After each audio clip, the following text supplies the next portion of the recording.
We were the architects of our own ruin. Earth, once a cradle of life, became a tomb of ash and silence after the Third World War.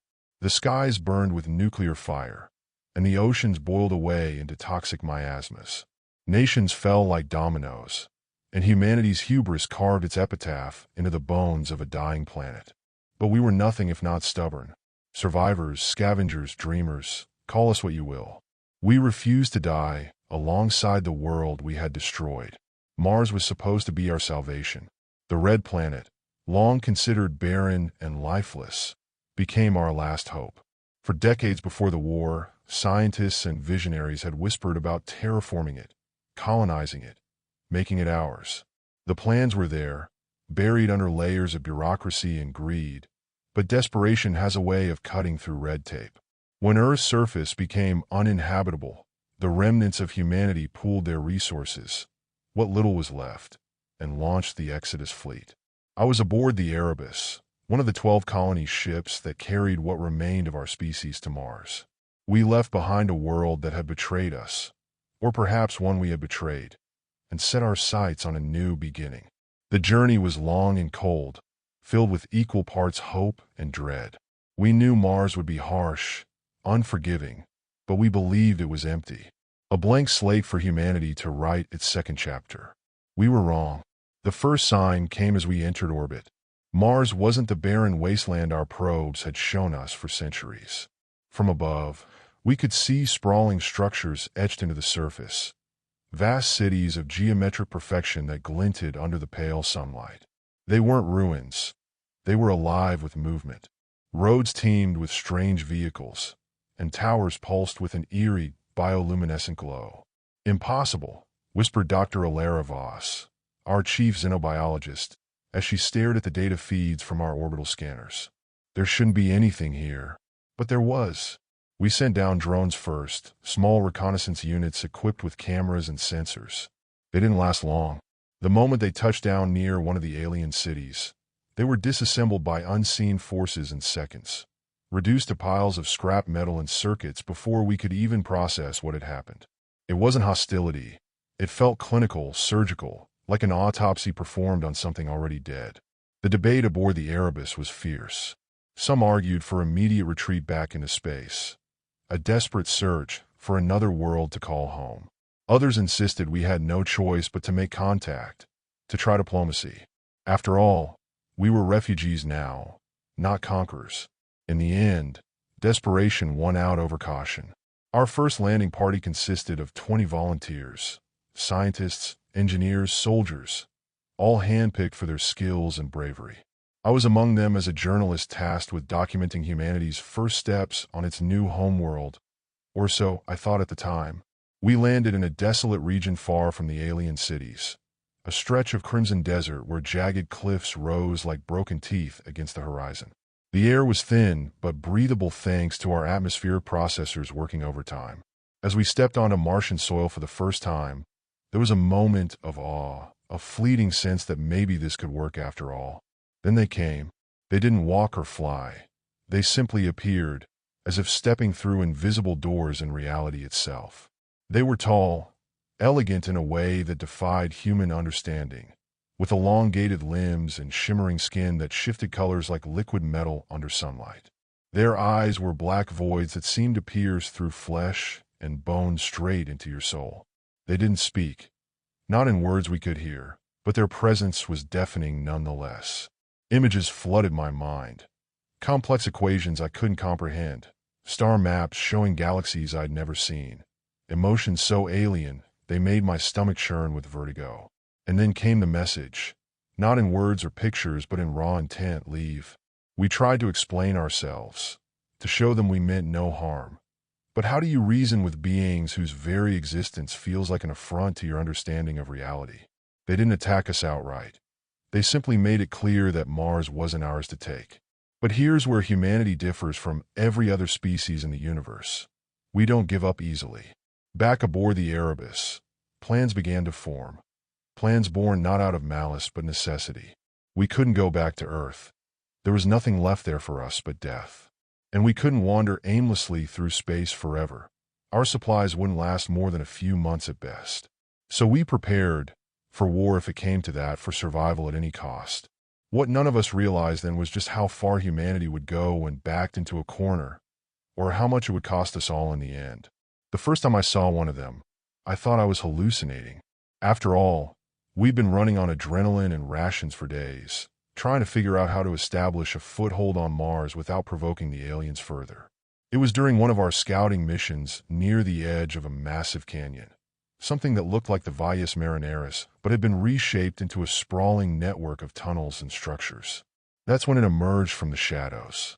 At first glance, it looked like an Earth platypus, if someone had taken one and run it through a nightmare filter. It was massive, easily the size of a small horse, with sleek, iridescent fur that shimmered in shades of copper and crimson under the Martian sun. Its bill was wider and more angular than its Earth counterparts, almost mechanical in appearance, with faintly glowing lines etched into its surface like circuitry. And its eyes, those deep, intelligent eyes, seemed to study us with unnerving curiosity. "Is that?" one of the soldiers muttered, lowering his weapon slightly. "No way. That looks like a damn platypus." It didn't attack us. It just stood there, watching, its webbed feet sinking slightly into the red dust.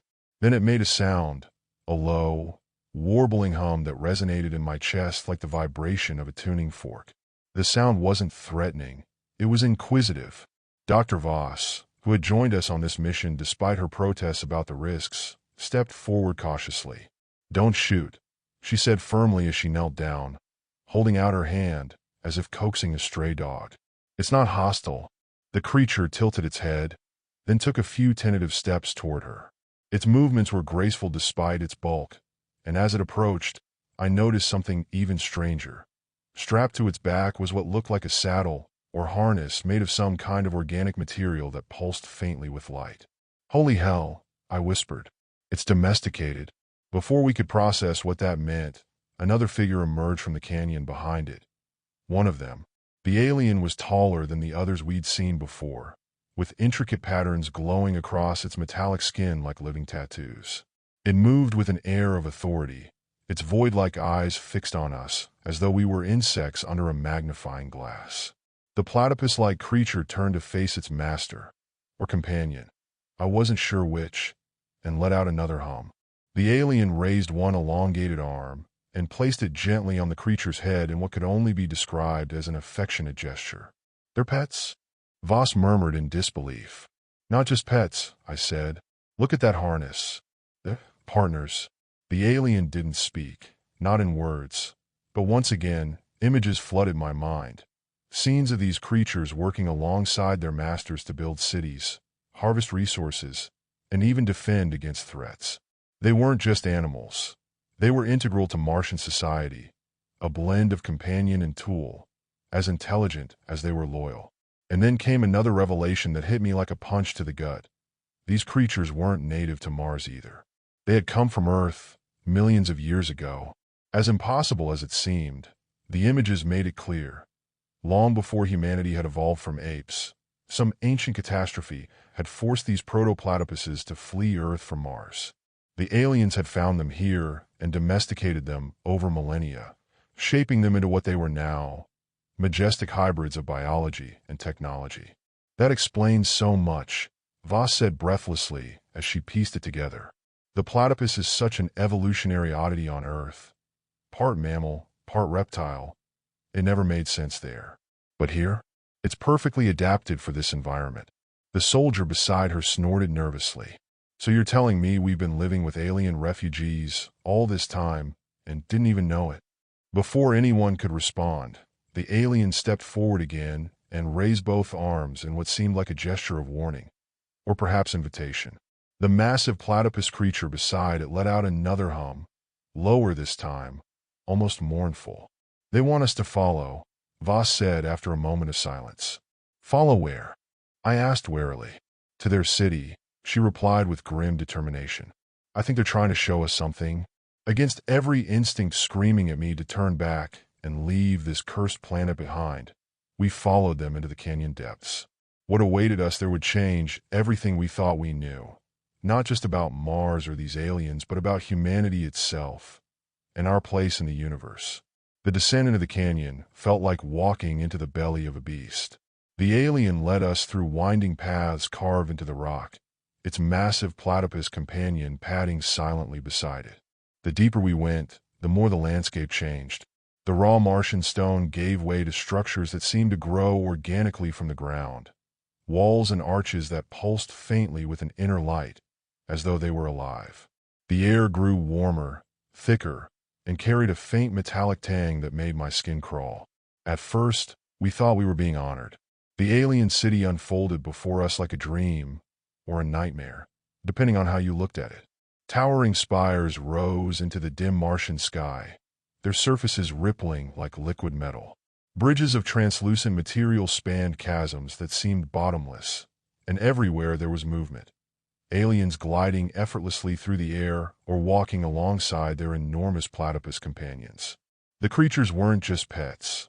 They were integral to every aspect of life here, carrying supplies, assisting in construction, even interacting with strange machines that hummed with power.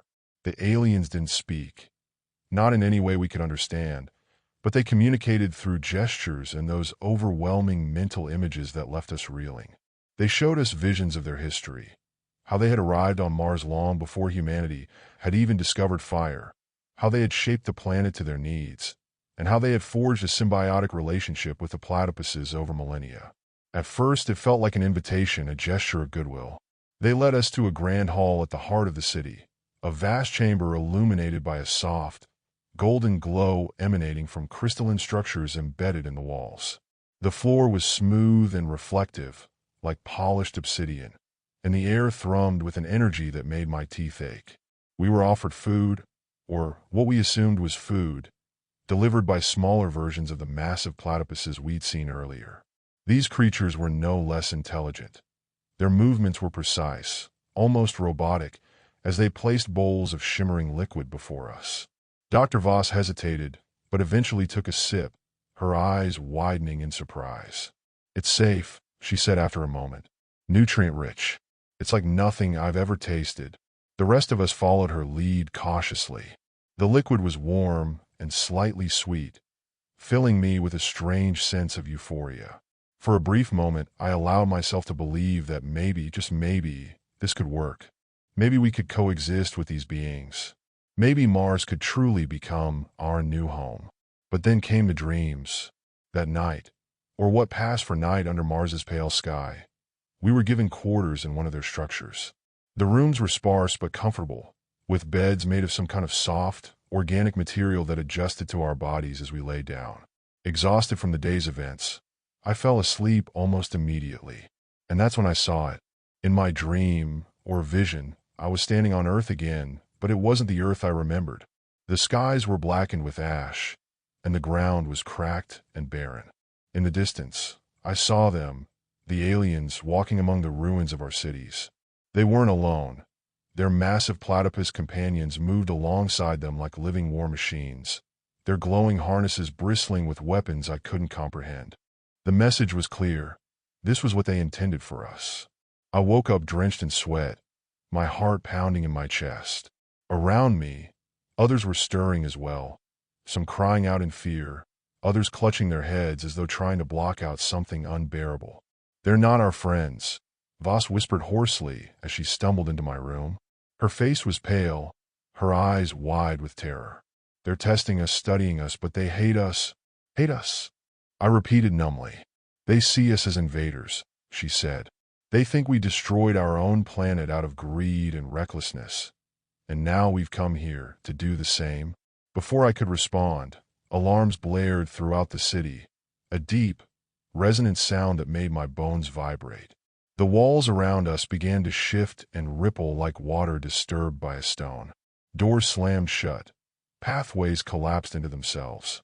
"It's a trap," one of the soldiers shouted as he burst into the room with his rifle raised. "They're locking us in."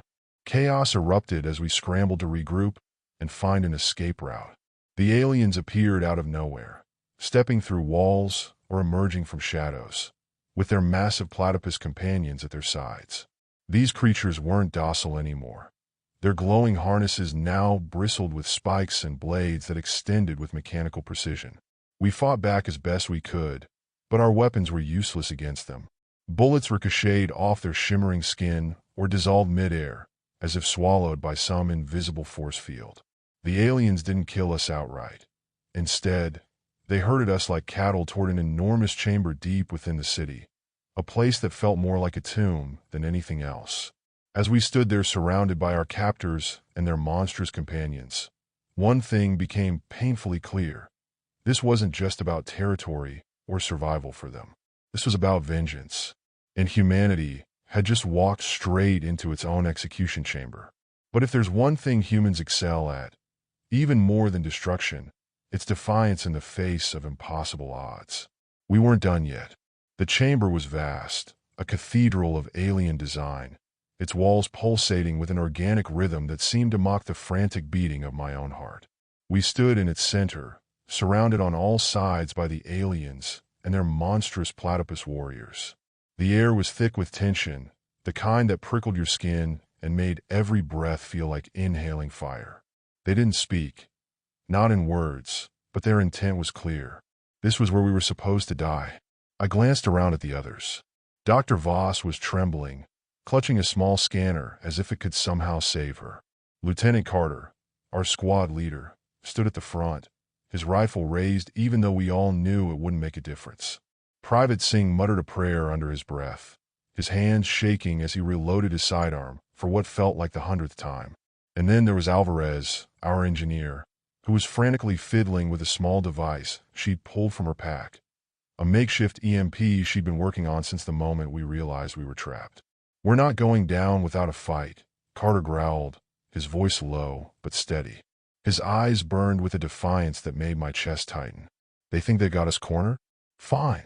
Let's show them what humans do when we're cornered." The aliens began to move, their elongated limbs gliding effortlessly across the chamber floor. Their massive platypus companions followed, their glowing harnesses now crackling with arcs of energy that made the hairs on my arms stand on end. The lead alien raised one hand, a signal, and the first wave surged forward. "Hold your ground," Carter roared. The first shots rang out, deafening in the enclosed space. Bullets sparked against alien armor or vanished into shimmering fields of energy, but some found their marks. One of the smaller platypus creatures let out an ear-splitting screech as it collapsed, its harness exploding in a burst of light that sent two aliens sprawling. "They bleed," Singh shouted, his voice tinged with both fear and exhilaration. "They can bleed." But for everyone we took down, 3 more stepped forward. The aliens moved with terrifying precision, their attacks coordinated as if they shared a single mind. Plasma bolts erupted from their harnesses, searing through our ranks and leaving behind charred craters where people had stood moments before. Alvarez's EMP detonated with a sharp crack, sending out a pulse that rippled through the chamber like a shockwave. Several of the aliens staggered, their bioluminescent patterns flickering erratically, and a few of their platypus companions collapsed in spasms.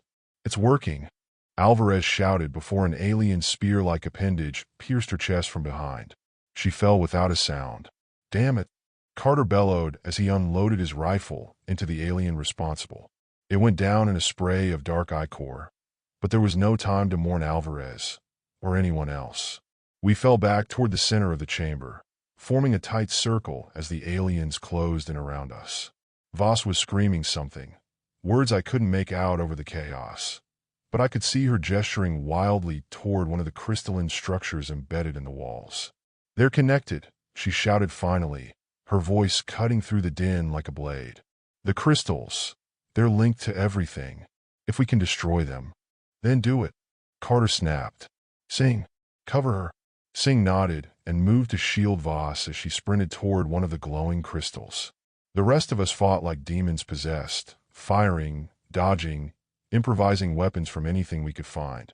I grabbed a shard of alien metal from one of their fallen machines and used it like a blade, slashing at anything that came too close. The aliens were relentless, but so were we. Because here's the thing about humans. We don't know how to quit. We're stubborn to a fault, driven by something primal and unyielding. A refusal to accept defeat even when it's staring us in the face. I saw Carter take down 3 aliens in quick succession before one of their plasma bolts caught him in the shoulder. He didn't stop. He just switched his rifle to his other hand and kept firing until another bolt hit him square in the chest. "Keep fighting," he gasped as he fell to his knees. "Don't you dare stop." Voss reached the crystal just as 2 aliens closed in on her. Singh tackled one to the ground while I threw myself at the other, driving my makeshift blade into its side with all my strength. It let out a keening wail before collapsing. Voss placed something against the crystal, a charge she'd rigged together from our remaining explosives, and turned back toward us with tears streaming down her face. "Get down," she screamed. The explosion was blinding, a burst of light and sound that seemed to tear reality itself apart. The crystal shattered into countless shards that rained down around us like deadly hail. The aliens froze mid-attack, their bodies convulsing as their bioluminescent patterns flickered and died. For a moment, there was silence, an eerie stillness broken only by our ragged breathing. Then came the roar. It wasn't from us or even from the aliens. It was from something deeper within Mars itself, something ancient and furious that had been awakened by what we'd done. The ground shook violently beneath our feet as cracks spiderwebbed across the chamber floor. The remaining aliens began to retreat, not out of fear, but as if they were being called away by some unseen force. "What did we just do?" I whispered. Voss didn't answer. She just stared at me with wide eyes filled with both triumph and terror. We had won, for now, but whatever Mars had been hiding beneath its surface was far from finished with us. The roar that had shaken the chamber was not just the sound of Mars itself reacting to the destruction of the crystal. It was the sound of something ancient and buried waking up. But it didn't matter. Not at that moment. Because as the dust settled and the aliens fled into the shadows, we realized something incredible. We had won. Against impossible odds, humanity had survived. And more than that, we had taken our first step toward domination. The remaining aliens retreated into the deepest parts of their cities, their bioluminescent patterns dimming as if Mars itself had turned its back on them. Their massive platypus companions, once fearsome war machines, now wandered aimlessly without their master's commands. Some of them approached us cautiously, their glowing harnesses flickering weakly. It was Dr. Voss who first dared to reach out, placing a trembling hand on one of the creature's metallic bills. "They're docile now," she said softly, her voice filled with awe and exhaustion. "Without the aliens controlling them, they're just animals again. Not just animals, partners." Over the weeks that followed, we began to rebuild, using what remained of our colony's ships and scavenging from the alien cities. The massive platypuses, once our enemies, became indispensable to our efforts. They were intelligent, strong, and surprisingly willing to work with us once we removed their harnesses and treated them with care.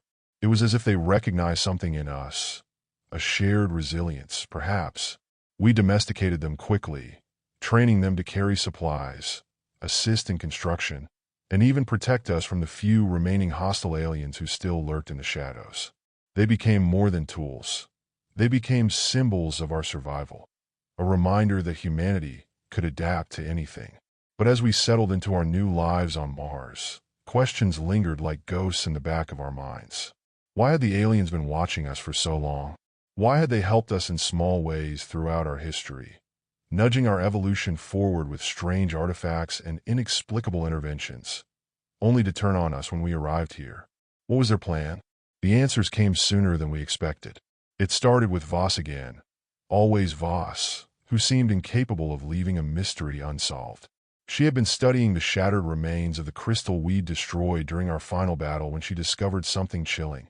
It wasn't just a power source for their city. It was a transmitter. "They've been broadcasting," she said one night as we gathered around a makeshift table in what had once been an alien hall, but was now our command center. "Not just to each other, but across the galaxy." "Broadcasting what?" I asked. "A signal," she replied grimly. "A warning, or maybe an invitation. I think they've been calling for reinforcements." The room fell silent as her words sank in. "So you're saying there could be more of them out there?" Carter, alive but scarred from his injuries, asked. "Not just more," Voss said quietly. "An entire empire." For a moment, fear threatened to overwhelm us again. But then Carter stood up, his eyes blazing with that same defiance that had carried us through so much already. "Good," he said simply. "Let them come." And so began humanity's next great endeavor. Not just survival, but preparation for war on an intergalactic scale. With the alien technology we'd scavenged from their cities, we began to reverse engineer everything. Their weapons, their machines, even their methods of communication. It wasn't easy. Most of it was so far beyond our understanding that it felt like trying to decipher magic. But humans are nothing if not resourceful. Slowly but surely, we made progress. The massive platypuses became integral to this effort as well. Their intelligence far exceeded anything we'd seen in Earth animals, and they seemed almost eager to help us learn how to use the alien devices they had once carried into battle against us. We outfitted them with new harnesses, ones designed by us, and trained them not just for labor but for war. Within months, Mars was no longer just a place where we survived. It was a fortress, a launch pad for humanity's rise as an intergalactic power. But even as we prepared for what lay ahead, there were whispers among us, rumors that not all of the aliens had fled into hiding after their defeat. Some claimed to have seen them watching from afar, their void-like eyes filled not with hatred, but with something far more unsettling: patience. Voss was convinced they hadn't given up on their plan, whatever it was, and she wasn't wrong. The truth came out when one of our scouts discovered an ancient structure buried deep beneath Mars's surface, a vault sealed with technology far older than anything else we'd encountered here. Inside were records, holographic images, and data files that revealed everything.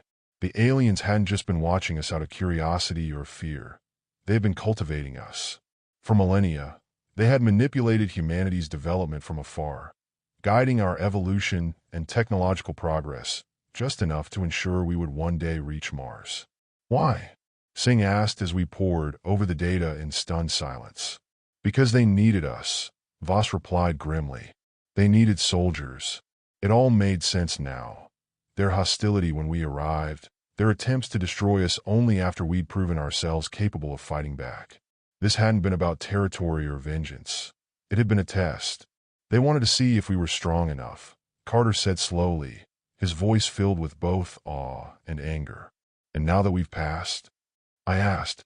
Voss looked at me with an expression I'll never forget, a mix of fear and determination that sent chills down my spine. "Now," she said softly, "we're going to show them what happens when you try to use humanity as pawns." With Mars under our control and alien technology at our fingertips, humanity was no longer a species clinging desperately to survival. We were conquerors in waiting. The aliens thought they could manipulate us into becoming their soldiers. They underestimated what it means to be human. We don't fight for others. We fight for ourselves. And soon, very soon, the galaxy would learn exactly what kind of force they had unleashed upon themselves. Mars wasn't just our new home anymore. It was our proving ground.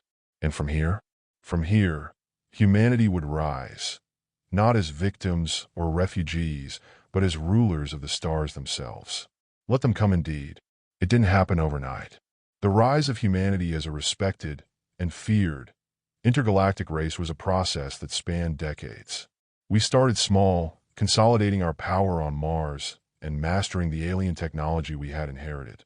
The massive platypuses, once symbols of our enemy's dominance, became our allies, their intelligence and loyalty unmatched. They were no longer tools of war, but partners in our journey to the stars. We called them Orniths, a name that symbolized their rebirth as part of our new civilization. The first step was survival. The second was exploration. With the alien technology reverse-engineered and adapted to human ingenuity, we built ships capable of traversing the vast distances between stars. At first, we sent out scouts, small crews tasked with mapping nearby systems and searching for resources. But it wasn't long before we encountered other civilizations. Some were primitive, still bound to their homeworlds like we had been not so long ago. Others were advanced, their ships sleek and their cultures ancient. And they all learned one thing quickly: humans were not to be trifled with. Our reputation spread like wildfire. Stories of how we had survived the destruction of our homeworld, defeated the Martian aliens, and risen from the ashes of our own mistakes became legends whispered across the galaxy. We were known as builders and explorers, scientists and diplomats, but also as warriors who would stop at nothing to protect what was ours. The first test of this reputation came when a neighboring empire, the Zorith Collective, attempted to claim one of the systems we had settled.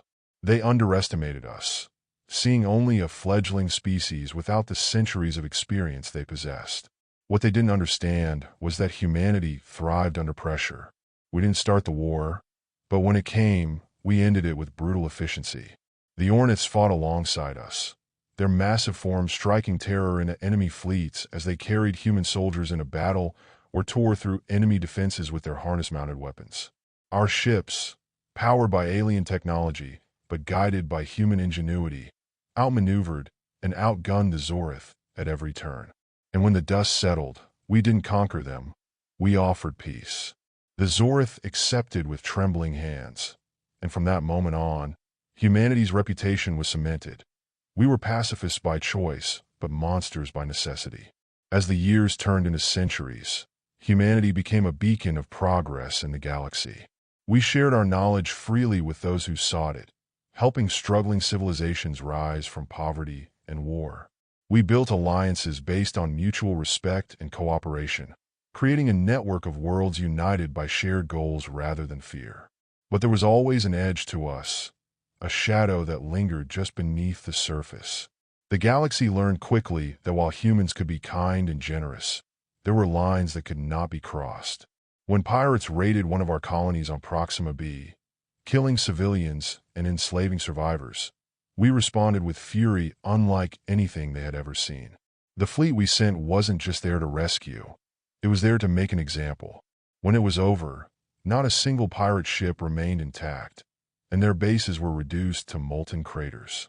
Survivors whispered tales of human soldiers who fought like demons, their Ornith companions tearing through defenses with unstoppable force. After that, no one dared cross us again, not without thinking twice. By the time humanity reached its peak as an intergalactic power, we had become something unique in the galaxy, a race defined by duality. To those who sought peace and progress, we were allies, builders of great cities that floated among the stars, creators of art and music that transcended language barriers. But to those who sought conflict or domination, we were nightmares given form. The Martian aliens, the ones who had once tried to use us as pawns, never returned. Perhaps they realized their mistake too late, or simply decided it wasn't worth facing us again. Either way, their absence became just another chapter in our story, a reminder of where we had come from and how far we had risen. I often think back to those early days on Mars, the battles we fought, the sacrifices we made, and wonder if any of us truly understood what we were building at the time. Did Carter know he was laying the foundation for an empire? Did Voss realize her relentless curiosity would unlock doors, not just for humanity, but for countless other species? I don't know, but I do know this. Humanity is more than just survivors now. We are explorers, creators, protectors when needed, and destroyers when provoked. We are human beings, the most resilient race in the galaxy, and whether you love us or fear us depends entirely on how you treat us. And as I stand here on a platform overlooking New Terra, the shining capital of our intergalactic alliance, I can't help but smile at what we've become. From Earth's ashes to Mars's red sands to the stars themselves, this is who we are now. Humanity has arrived, and we're here to stay.